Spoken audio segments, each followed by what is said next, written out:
Hello, I'm Galfred G. Alfred, and you might not know me, which makes sense. I don't usually make long form content. I don't even know why I'm doing this. I just can't stop thinking about this movie. Literally, since I first saw that one clip of the guy reviewing it and going, "This is not how allergies work," I've been thinking, oh my gosh, I love this. I saw that guy talk about it. He said time travel through a mirror, and I was like, okay, this is my type of movie.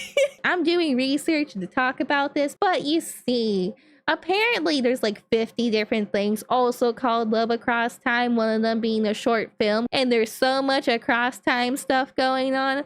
And there's apparently a Love Across Time book series that includes one thing with some pirates, which I'm gonna have to read. It's great.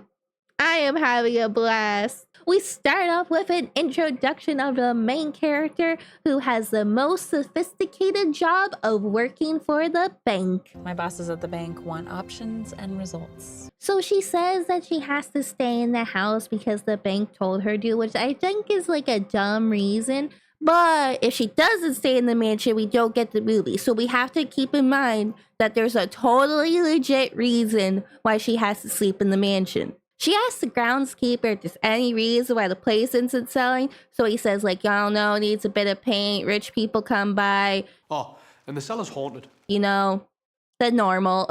So because she now knows that the cellar's possibly haunted, she immediately walks down into the cellar and goes, hey, you here? Ghosts, come kill me.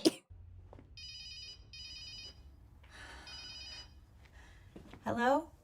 How's England? So she picks up her call of her ex because of course that's what you do in the basement because you're gonna die soon. Who cares? And well, all of a sudden the call goes out and the phone's dead and all she has to say is, huh?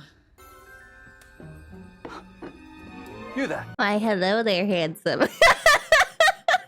I promise I'm a normal human. But on a more important note, that's not what you do when you see someone in the mirror. You don't go up to the mirror and go like, how did you get in my room, mysterious person?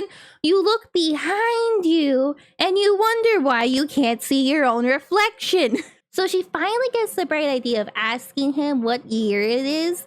And he says, The year of our Lord, 1799. Which does make that his outfit mostly historically accurate from what I can tell, but not his movements. He doesn't know how to bow.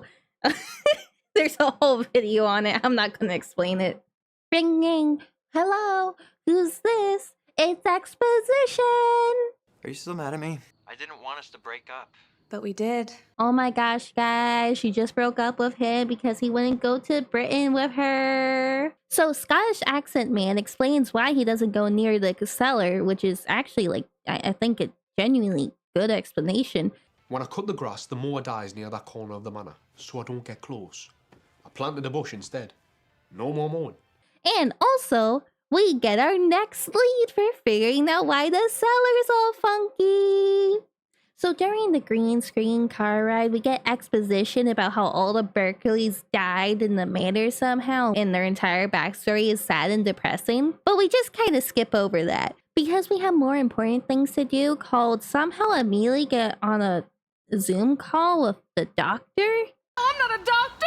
And also the doctor doesn't know how to use the camera. Well, how do you know you're not a doctor either? But magically, without Chelsea even having to say a word, Book Lady brings up exactly what she needs to know.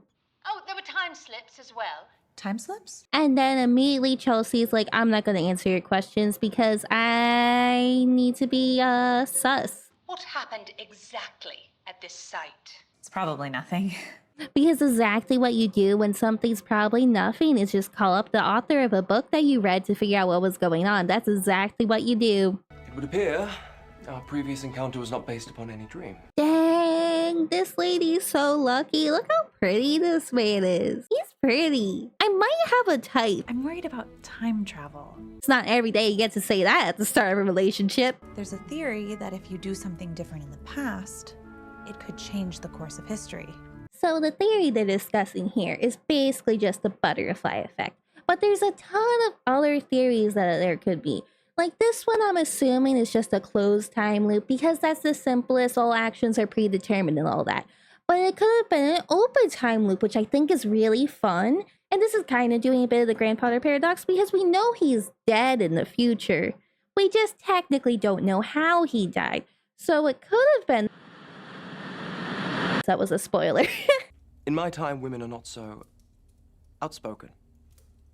They endeavor to appear Very demure, very mindful. Yeah, we're over that. But anyways, we gotta stop beating around the bush and just plow right through it because, oh my gosh, please. Am I to presume from your unaccompanied visit that you have no romantic entanglements? But also, seriously, what was he just expecting her to immediately, like, bring a boyfriend down or something? Like, what? Is that how this goes? You meet someone in a mirror and then you're like, hey, meet my boyfriend. I know I shouldn't read into this too much. I know this isn't important. Why is he wearing shoes inside? We're finally at the most important scene, you guys. We can try an experiment. Is something amiss? Are there nuts in this? She accepts a cookie without asking him whether there were nuts in it. He's very right. I mean, he's a doctor. Of course he's right. I'm allergic. Should I send for a doctor? According to someone on the IMDb page for this movie, the word allergic did not exist during Charles' time period. But also, according to common sense, I think he would just ask if he should call for a doctor. Pretty sure. I recognize nothing. This. Sweet summer child. So besides the fact that they somehow fall asleep on this chair like that, look at him when he wakes up. It's adorable. You are well. Also, now he's trapped. Oh. Now's the perfect time for her to teach him about the new world and all the things it has to offer. So she does it by not explaining. What are you doing? Making sure no one's here. Oh, what is plumbing? Extraordinary. Okay, mini Galford rant. Plumbing has existed for centuries. Plumbing literally comes from the Latin word plumbum, okay? Aqueducts. That's plumbing. The type of plumbing we have in modern times. Now that's new. That's new to him. The existence of plumbing in general is not, okay? I read about it on Wikipedia, the free online encyclopedia that anyone can edit. How does the water get in the container? Where does the refuse go? So you can clearly tell whoever wrote this did not understand a thing about plumbing or sewage or any of that. Listen, here's a very quick rundown of the possibilities that I know off of the top of my head. So the water could possibly come from the town or the city, and how that works is there's a water tower and it's up high because then all the gravity pushes it down and then it can go and do stuff like get water pressure to go up your faucet and whatnot. Really cool. And then there's also possibility of well water, which is done through a pump. Neat. There are two things I know of for sewage treatment. There's a septic tank, which is on your property and it requires general maintenance. And if it gets gross, it's really gross. You gotta go inside and clean it. It's disgusting. But if not, then it gets sent to a sewage treatment facility, and that's really cool. I actually went to one on a field trip, and I had a blast. You know what, Charles?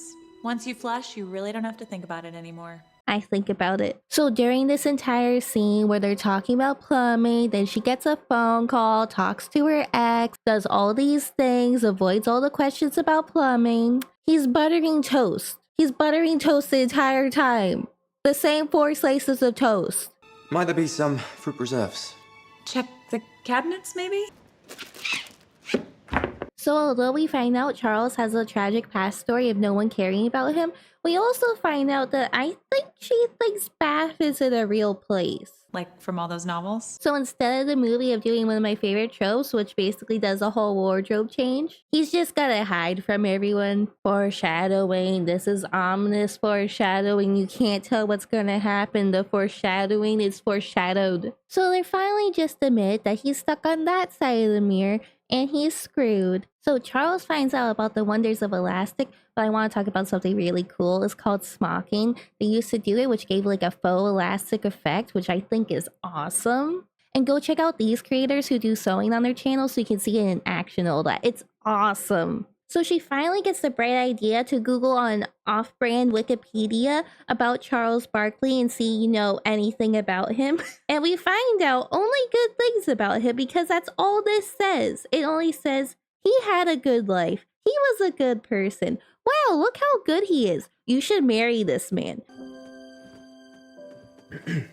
I don't like him anymore. So we finally find out that his mother's the one who wants him to marry a rich partner, and he just wants to marry someone respectable. Possibly. He actually says no. So he could want to marry someone who's not respectable too, I guess. No.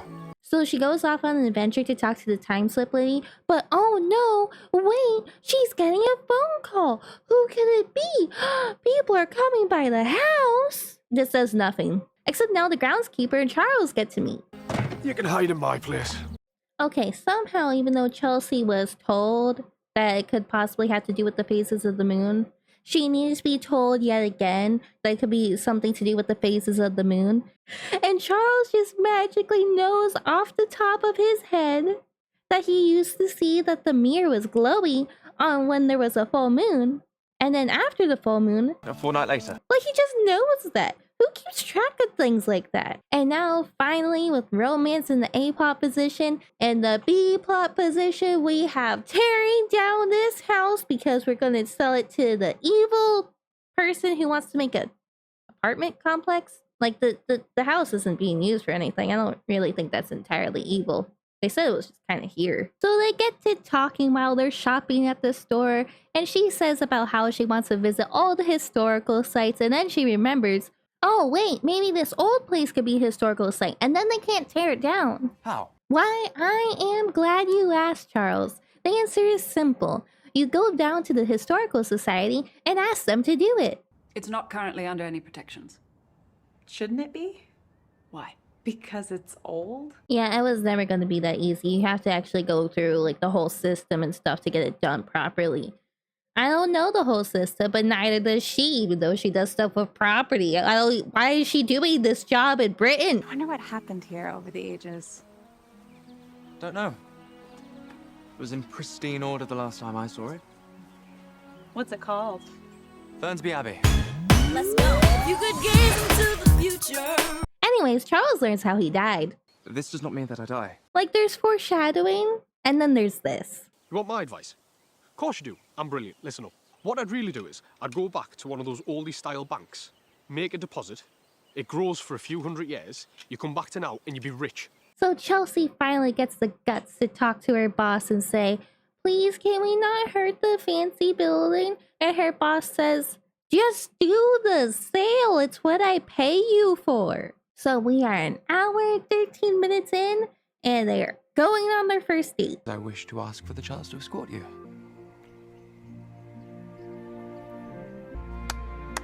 Well done, mate. So the groundskeeper, being the great wingman that he is, he pauses the live game he's playing so that way he can help Charles set up his date. We must make haste. Oh, right. Gotta run. You can handle them yourself. So they're on the date finally. He put so much time and effort into it, which I love. But then the writers or the directors were like, we don't want to waste time on teaching them how to dance. And I think that would have made the moment so sweet. You know, him teaching her how to dance rather than what actually happens of her teaching him how to wiggle. And then you sort of just move to the music. That was boring. The groundskeeper figures out who Charles is, though. You're him. The one buried out back. But now Charles has to return to the other side to do exactly what was foreshadowed. And by foreshadowed, I mean told to us in direct exposition. Goodbye. So after doing the safest thing of falling asleep with a lit candle in her lap, because obviously you can tell it was almost like it was never there, the doorbell rings. And what? Who's this? A guy from the bank that was totally foreshadowed earlier and not just told to us. And well, I guess she's rich now. We have invested the funds now for the last 220 years. It is currently valued at just over £246 million. Wow. So she does the thing we're all expecting and buys the house. But Charles isn't there, so she's sad. But she wakes up to a crashing noise. Like a mouse. But it's not a burglar. It's just Charles passing through the mirror and breaking it, so he has no way of returning home ever. The mirror. If the mirror is broken, you can't go back. I don't want to go back. So that was Love Across Time, and I might have just wanted to talk about it because I kept thinking about how they didn't understand plumbing, and that might have bugged me a lot. But anyways, I hope you enjoyed this.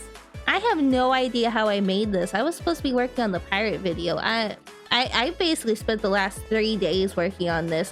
I'm very confused. If this is your first time ever watching me, hello! I'm Galford G. Alfred, and this is a weird video to pick first. Usually I make shorts on YouTube, I do a lot of streaming on Twitch. I just kind of bounce around with things I like to do, and I really like pirates. Hopefully I'll make more things like this, we will see. If this is not your first time seeing me, hi, hello, I'm Galford G. Alfred.